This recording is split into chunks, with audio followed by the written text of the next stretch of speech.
집에서 쓰러진 채 발견돼 병원으로 이송했지만 뇌사 상태에 빠진 요리사 박흥철 씨.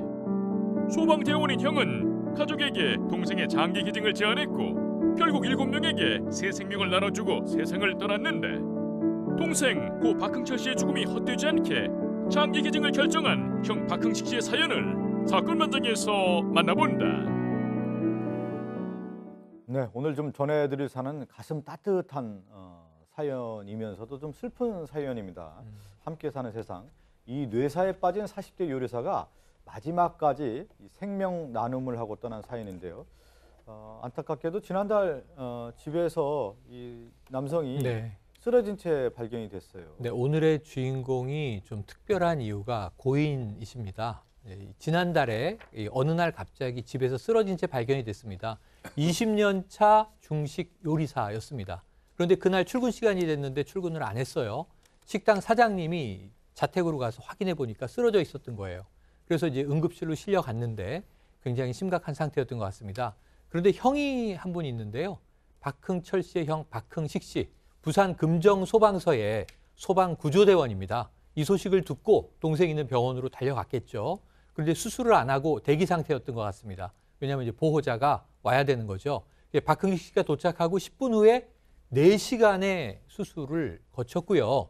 수술이 잘 됐다고 합니다. 그래서 이제 수술 경과를 지켜보면서 본인의 의지가 중요하다라는 이야기를 의사에게 듣고 중환자실에 있었어요. 자가호흡을 조금씩 회복하고 있던 상황인데 한 10일 정도 후에 상태가 나빠집니다. 네, 그러니까 뭐 쓰러지는 사건 뭐 이런 사고들이 좀 많이 있는데 40대 요리사였고 얼마나 꿈이 컸겠습니까? 근데 쓰러진 상태에서 수술까지 받았지만 깨어나지 못했어요. 네, 그러니까 뇌사 판정 전에는 가족들끼리 모여가지고 수술이 잘 됐다고 하니까 동생이 깨어나면은 우리 어떻게 하자, 또 재활병원은 어디를 구하자, 뭐 이런 거 고민하고 얘기를 했었나 봐요. 그러니까 이분이 뭐 이 뇌사 상태에 빠질 거라고는 상상도 안 한 것 같습니다. 그런데 결국은 그 뇌에 부종이 생기는 바람에, 부종이 이제 붓는 거라고 그러더라고요. 그게 생기는 바람에 이 자가호흡하는 거를 막아버린 모양입니다. 궁극적으로는 막내 박흥철 씨는 뇌사 상태가 되어버렸습니다. 그 40대 요리사죠. 이 박흥철 씨가 이제 뇌사 판정을 받게 됐는데 형인 이제 박흥식 씨는 큰 결심을 했다고 합니다. 어떤 결심을 했는지 직접 듣고 오겠습니다.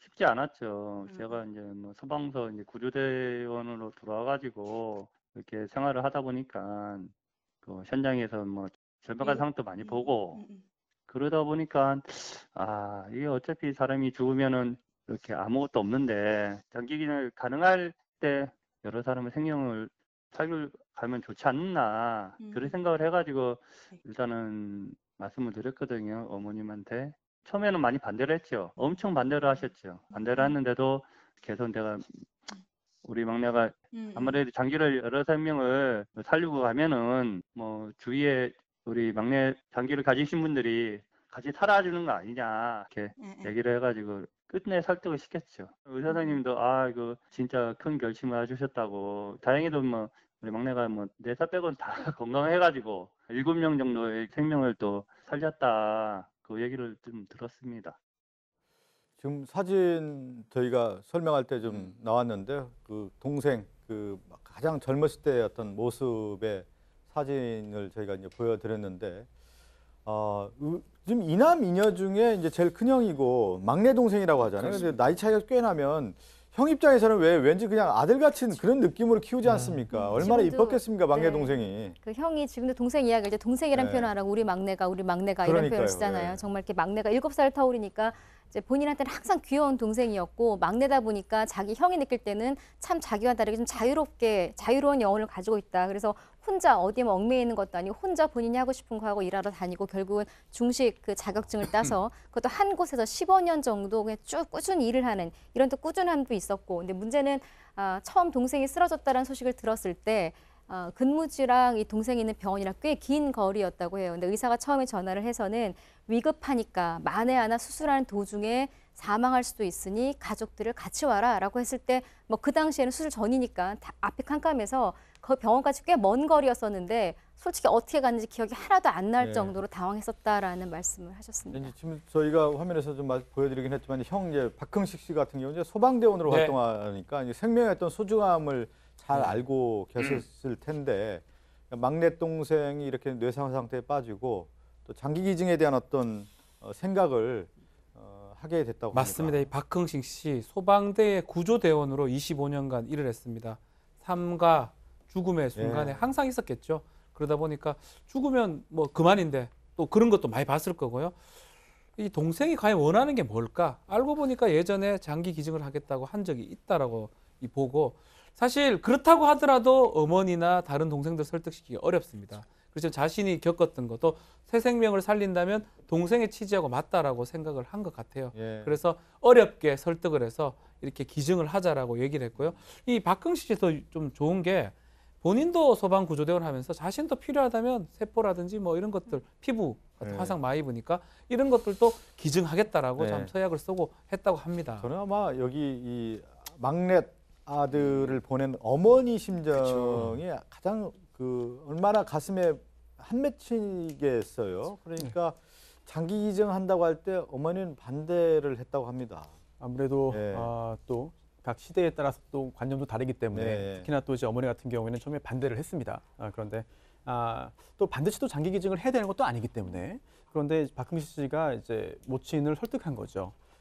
막내의 장기가 기증되면 막내 장기를 받은 사람들이 함께 계속 인생을 살아주는 거 아니냐라는 이야기를 하면서 어머니를 설득했고요. 결국 어머니도 그 말에 동의해서 큰 결심을 했습니다. 그리고 또 하나 또 좀 이례적인 것은 보통 이런 경우에 의료진이 먼저 장기 기증 의사를 이제 타진하고 이야기를 꺼내는데 박흥식 씨가 먼저 의사들이 얘기를 꺼내기도 전에 먼저 이야기를 했다고 해요. 이런 부분들도 다른 그런 예. 사례들에 비해서 좀 다른 점이었습니다. 이렇게 이제 가족들의 결정에 따라서 이 박흥철 씨의 장기가 이제 기증이 되죠. 네, 7명에게 나누어집니다. 아, 예, 심장, 폐, 간, 그리고 이제 콩팥이라고 우리가 부르는 신장은 2개가 있기 때문에 2명에게 갔고요. 그리고 눈의 각막도 2개이기 때문에 2명에게 갑니다. 피부를 빼고는 나눠줄 수 있는 건 모두 다 나눠줬다. 이렇게 형님 박흥식 씨가 이야기를 하는데요. 예. 이 순간에 박흥식 씨의 감정이 2개로 갈라져요. 하나는 동생이 건강하게 살아줘서 이 모든 장기들을 여러 사람에게 나눠주게 됐으니 참 고마운 일이라는 생각이 드는 반면에 이렇게 건강했던 동생이 나보다 먼저 가다니 하는 대목은 너무나 또 안타깝고 슬픔을 느끼시게 되는 거죠. 그 마음을 어느 정도 헤아릴 것 같습니다. 네. 자, 형 박흥식 씨는 먼저 떠나보낸 동생 박흥철 씨와 새 생명을 얻은 분들께 당부의 말을 남겼습니다. 어떤 내용인지 듣고 오겠습니다. 저도 뭐 이게 쉽게 결정을 안 내렸는데 일단은 뭐 우리 뭐 철이가 우리 막내가 가면서 좋은 일을 하고 하면 아무래도 천국에 좋은 데를 가지 않을까 싶어가지고 했습니다. 우리 막내한테는 뭐 짧은 생이지만 좋은 일하고 갔으니까 그 하늘나라에서 좀 잘 쉬고 또 우리 가족하고 우리 어머니 건강 좀 네가 하늘나라에서 좀 같이 좀 돌봐줬으면 그런 마음이고요. 참 멋지게 살다가 갔다고 이렇게 말씀 우리 동생한테 전하고 싶고요. 이게 장기 기증을 받으신 한 7분이 되는데 그분들한테는 진짜 새 생명을 얻었으니까 나머지 삶을 갖다가 건강하게 또 잘 사시기 바라고 다른 사람한테 좋은 일을 해가지고 좋은 일도 좀 있고 우리 살았으면 좋겠습니다. 좀. 저 얘기 들으니까 이제 마음이 찡하네요. 어떤 생명을 살려준다라는 거, 장기 기증 받은 분들이 좋은 곳, 또 좋은 일을 했으면 한다는 그런 바람을 남겨줬습니다. 참 어떤 일을 한다라고 하는 어떤 그 일들이 특히 이제 장기 기증은 큰 각오가 필요한 그렇습니다. 거잖아요. 누구나 뭐 할 수 있는 일은 아니지만 큰 결심을 통해서 이렇게 큰 일을 한 거죠.